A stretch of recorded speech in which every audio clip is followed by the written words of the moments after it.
aí, professor, tranquilo?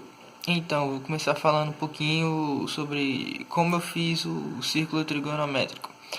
Eu fui no GeoGebra Online, só que eu usei o tipo clássico. Quando você coloca no Google, aparece bastante. Eu pessoalmente usei o clássico. Então, o que eu usei para construir foi para montar o círculo trigonométrico foi esse daqui, círculo centro e raio. Usei esse daqui, o ângulo, né?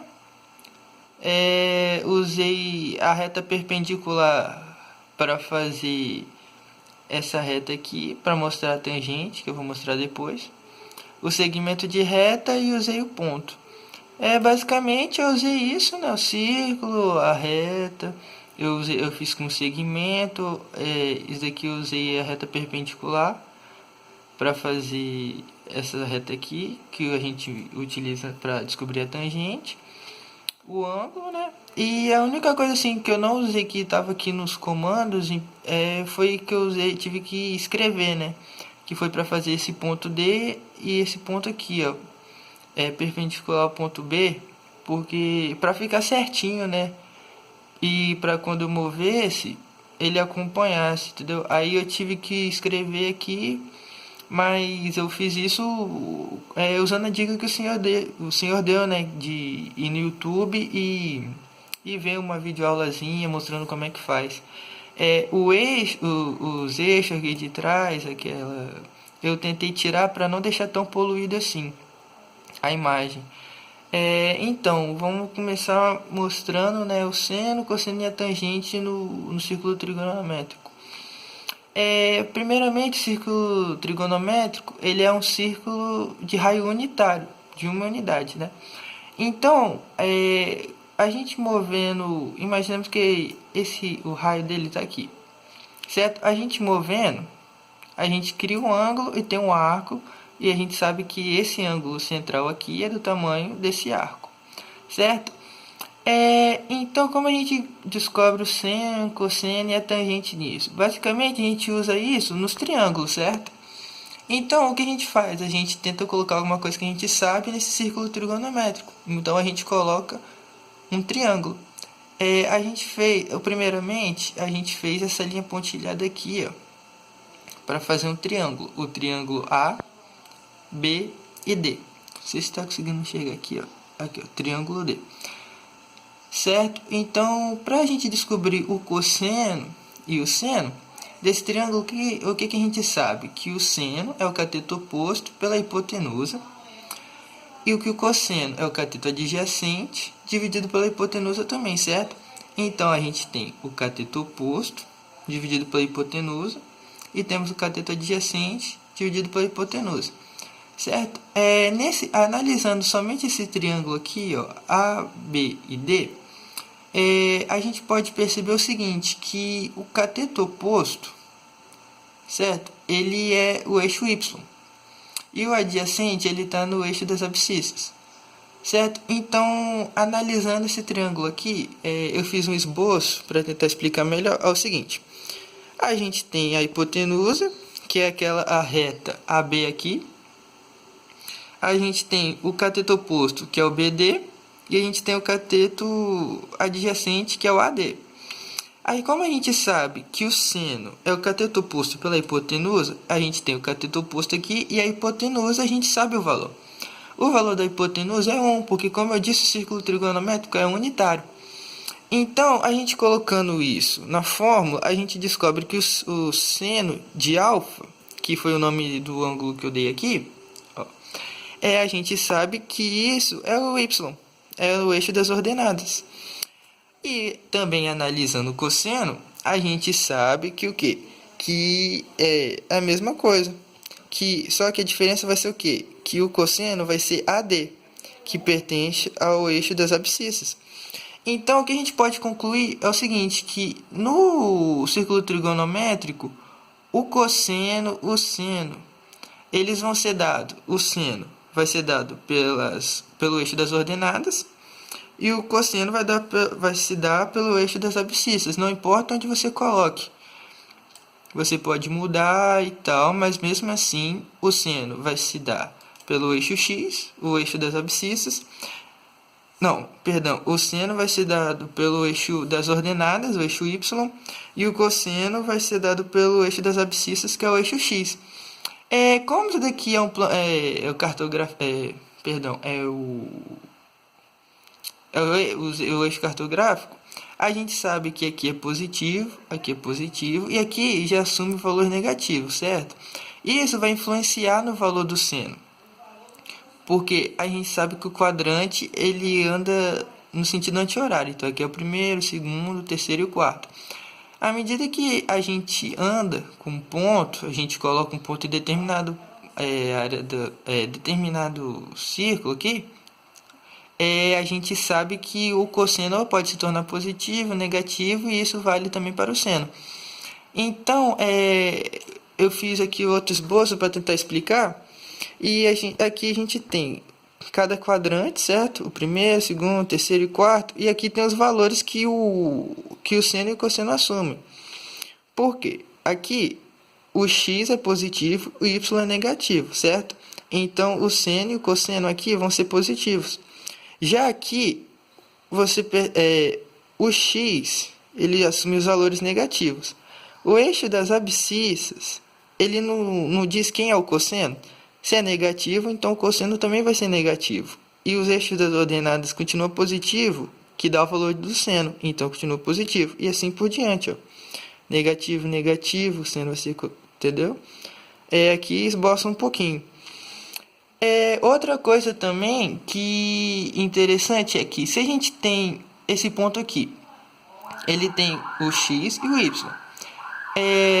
A gente pode dar uma volta inteira, pode dar quantas voltas forem, 2, 3 voltas. Se a gente parar no mesmo ponto, o seno e o cosseno vão ser iguais. Ou seja, quando os arcos são congruentes, os senos e os cossenos são iguais. Certo? Agora vamos analisar um pouquinho a tangente. A tangente, para a gente analisar a tangente, o que a gente tem? A gente faz uma reta perpendicular aqui, ó. Uma reta tangencial, né? Encosta só um ponto aqui no círculo trigonométrico. E o que a gente faz? A gente faz um segmento de reta aqui até a circunferência, o limite da circunferência, mas a gente ultrapassa, que é esse ponto B e o F aqui, até chegar a essa reta que está tangencial à circunferência. Com isso, o que a gente sabe? A gente sabe que a tangente, ela não é o seno dividido pelo cosseno, o cateto oposto dividido pelo cateto adjacente. Ok, né? Isso é uma razão, ou seja, uma divisão. Uma divisão, o denominador não pode ser zero. Tem que ser diferente de zero, certo? Porque senão a divisão não dá igual. Então, você já sabe que, para descobrir a tangente, um dos fatores mais importantes é que o cosseno, o denominador nesse caso, ele não pode ser zero. Ele tem que ser todo número diferente de zero. E aonde, em que lugar do círculo trigonométrico que a gente sabe que o cosseno vai ser zero? Bom, vai ser nesse ponto G e nesse ponto H. Por quê? Olha, esse ponto G aqui, quais são as coordenadas dele?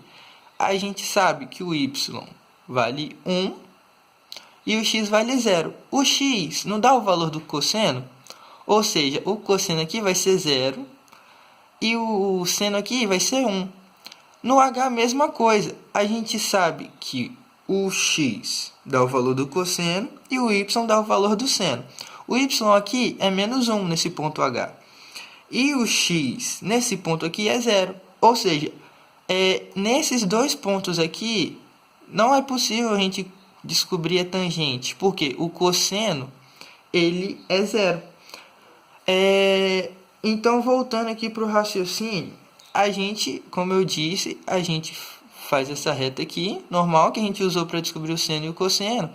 Só que em vez de parar aqui, a gente continua. Quando ela intercepta essa reta aqui, a gente percebe que a gente fez outro triângulo, certo? A gente tem o triângulo original, que é o triângulo A, B e D. E nós temos outro triângulo, que é o AF e o C, certo? Então, olhando aqui para o primeiro quadrante da tangente, que é esse daqui, o ângulo alfa está entre 0 e π dividido por 2, que corresponde a 90 graus, e isso é o primeiro quadrante. Nós temos esses dois triângulos, acho que vai ficar melhor para mim explicar aqui. Você percebe, olhando aqui, a gente sabe, né, que esses dois triângulos são semelhantes. Esse triângulo e esse triângulo aqui são semelhantes. Então, o que a gente sabe? A gente sabe que a semelhança de triângulo tem que dar uma razão. Ou seja, a hipotenusa dividida pela hipotenusa, certo? Então, o que a gente observa? A gente viu os pontos ali e a hipotenusa do de dentro dividido, certo? Dividido pelo de fora. Mas a parte que não interessa é só essa daqui. Por quê? A gente sabe que o BD é o seno de alfa. Olhando aqui de novo, ó. A gente já descobriu anteriormente que o BD é o seno de alfa. Vou tentar mostrar melhor. BD é o seno de alfa. A gente sabe que o AD é o cosseno de alfa, que a gente também descobriu anteriormente. Só que esse FC aqui, a gente ainda não sabe o que é. A gente não sabe o que ele corresponde ainda. A gente sabe que ele é a altura desse triângulo aqui de fora, mas a gente não sabe o que isso quer dizer ainda, certo? Então, e por último, o AC, aqui ó, o AC, a gente sabe que é igual o raio, né? Vale 1, é o raio da circunferência. Então, a gente, multiplicando cruzado, descobre que o quê? O FC é o seno dividido pelo cosseno. Mas seno dividido pelo cosseno não é a tangente. Então, para você descobrir a tangente no círculo trigonométrico, você faz isso. Pega uma reta que parta do centro da circunferência a uma reta tangencial à circunferência e ultrapasse até encostar ela. Você vai conseguir descobrir o ângulo. Não importa.